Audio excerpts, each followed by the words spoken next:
geopolíticamente más relevante de República Dominicana, que ha acompañado al Grupo de Pueblas del Caribe, el expresidente Leonel Fernández, que nos honra con su presencia. Así que, querido presidente, adelante.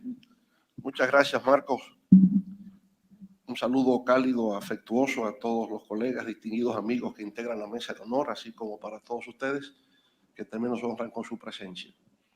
Por supuesto, para mí constituye un motivo de gran regocijo encontrarme aquí en esta parte de la Colombia costera caribeña, que muchas veces, como dice el presidente Samper, dicen que es atlántica, pero como venimos del Caribe, preferimos llamarle la costa caribeña de Colombia, ¿verdad? Y particularmente porque sé que por aquí cerca queda Aracataca, que es la cuna de Gabriel García Márquez, ¿no? Y cerca de Aracataca, Macondo, que es el universo que él construyó y de la cual todavía es parte América Latina. De manera pues que esas condiciones y circunstancias me hacen sentirme más como en casa, porque es justamente la región del Caribe. Pero también hay otros motivos de regocijo para estar aquí hoy.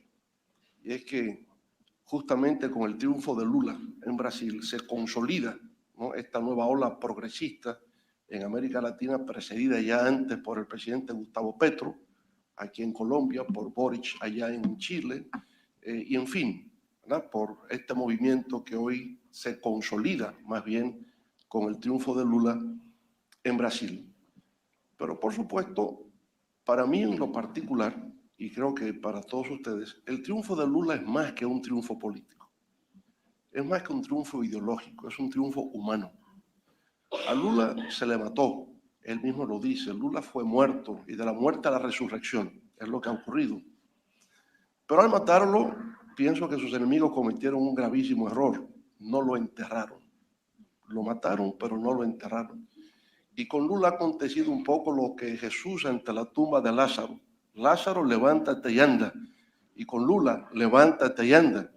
Y efectivamente es lo que ha ocurrido, y ahora ese triunfo se extiende por toda América Latina como una esperanza de que efectivamente podremos seguir avanzando en una agenda progresista. Naturalmente que este triunfo de Lula 2022 nos hace ver que ha sido una lucha de 2 décadas, porque él inició en Brasil en el año 2002. De manera que tenemos 20 años de combate entre una agenda progresista y una agenda conservadora neoliberal, donde ha habido momentos de avance y momentos de repliegue. Y eso nos hace pensar por qué ha ocurrido en esos términos. Y lo cierto es que cuando hacemos la reflexión, nos damos cuenta que hay una incidencia cada vez mayor de tendencias de la economía global, sobre todo el capitalismo financiero, que está incidiendo en los ciclos políticos electorales nacionales. El movimiento progresista llega al poder en el 2002 en el marco de una recesión del capitalismo financiero global, provocado por el capitalismo financiero global. Una vez en el poder, el movimiento progresista, en la década de oro, del 2003 al 2013, nos encontramos con algunos factores externos que ayudaron a una consolidación del movimiento progresista y la aplicación de políticas sociales como nunca antes había ocurrido en la región. De acuerdo con la propia CEPAL, la década de oro es porque en América Latina, por vez primera, tuvimos una tasa de crecimiento promedio anual de 5.5% del PIB. Nunca antes había ocurrido.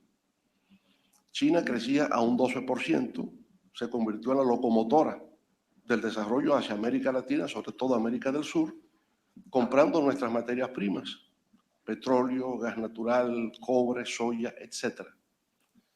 Pero a partir del 2014, 2013, 2014, hacia la llegada del COVID-19, América Latina experimentó una caída brutal del crecimiento del Producto Interno Bruto. Llegó a 0.5%. Y naturalmente cuando se produce ese cambio en términos de crecimiento económico, se refleja socialmente y se refleja políticamente.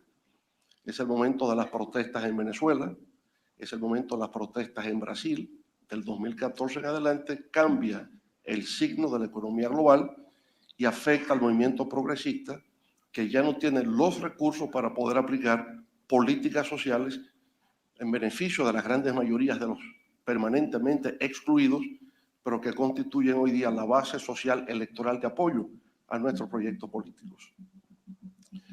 Bueno, ya con AMLO en el 2018, el movimiento progresista vuelve al poder, pero justamente por el impacto que esta crisis mundial está teniendo en la economía mexicana. El PRI, que volvió al poder, quedó sin embargo en un tercer lugar en esas elecciones del 2018, y es la emergencia de Morena, una agrupación política que tan solo tenía 4 o 5 años de haberse formado, relativamente joven. El COVID-19 no solamente ha sido una crisis sanitaria, es una crisis de múltiples dimensiones, donde el factor económico ha jugado un papel fundamental. Primero, la severa contracción de la economía mundial, menos 8% del PIB. Para sacar una economía de una contracción tan severa, ha sido necesaria una coordinación de políticas monetarias y políticas fiscales expansivas. Y resulta que lo que se ha hecho no tiene antecedentes en la historia de la humanidad. Estamos hablando de 13 trillones de dólares que se han puesto en el mercado internacional para reactivar el crecimiento económico. Y esto ha traído un problema que se entendía desaparecido en los últimos 40 años, el tema de la inflación. Y el tema de la inflación hoy día está determinando procesos electorales. Anoche los demócratas quedaron rezagados con respecto a los republicanos. Ya no tenemos todavía los datos definitivos, pero ya se sabe que el Partido Republicano va a conquistar a la Cámara de Representantes y lo más probable es que llegue a los 51 senadores para controlar el Senado, lo cual indica que hay un retroceso en Estados Unidos porque las fuerzas más retardatarias tendrán el control del Congreso. Y la razón ha sido justamente el impacto de un factor económico generado por la economía global, en este caso inflación. Para combatir la inflación, lo que se está haciendo ahora es lo contrario, cómo retirar el dinero que se puso a circular, aumentando tasas de interés y quitando liquidez al sistema financiero. ¿Qué vamos a tener en los próximos años? En lo inmediato, recesión. O podríamos tener el peor de los escenarios, una inflación persistente que no baja aún con políticas restrictivas y podría ser entonces un fenómeno de estanflación. Fenómeno de estanflación, recesión o inflación, que es el futuro inmediato que tenemos por delante, provocará descontento social, protestas y, por supuesto, cambios de gobierno. Ese es el escenario en que los gobiernos progresistas que tenemos tendremos por lo menos durante los próximos 2 años. Y lo cierto es que ese resultado de fenómenos globales frente a los cuales no hay soluciones nacionales.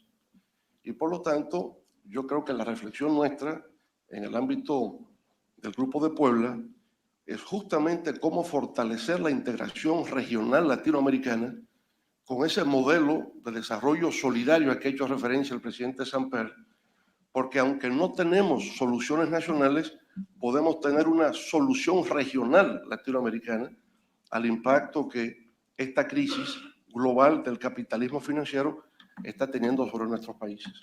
Entonces, nunca más que ahora se hace imprescindible fortalecer la integración regional latinoamericana para abordar una doble agenda que tiene que ver con tareas inconclusas del pasado y los desafíos del presente y el futuro.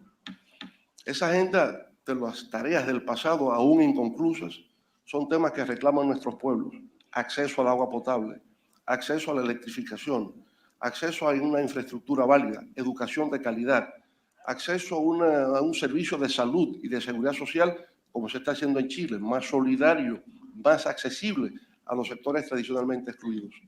Pero si nos dedicáramos solamente a enfrentar esos problemas del pasado y no abordamos una agenda que tenga que ver con la inteligencia artificial, que tenga que ver con la biotecnología, con la nanotecnología, que tenga que ver con el desarrollo de propiedad intelectual, de una economía del conocimiento, América Latina quedará igualmente rezagada. Creo que los tiempos imponen una visión de América Latina en un nuevo orden internacional. Aspiro que lo podamos lograr a través de este grupo de reflexión, que es naturalmente el Grupo de Puebla. Muchas gracias. Gracias, presidente Fernández.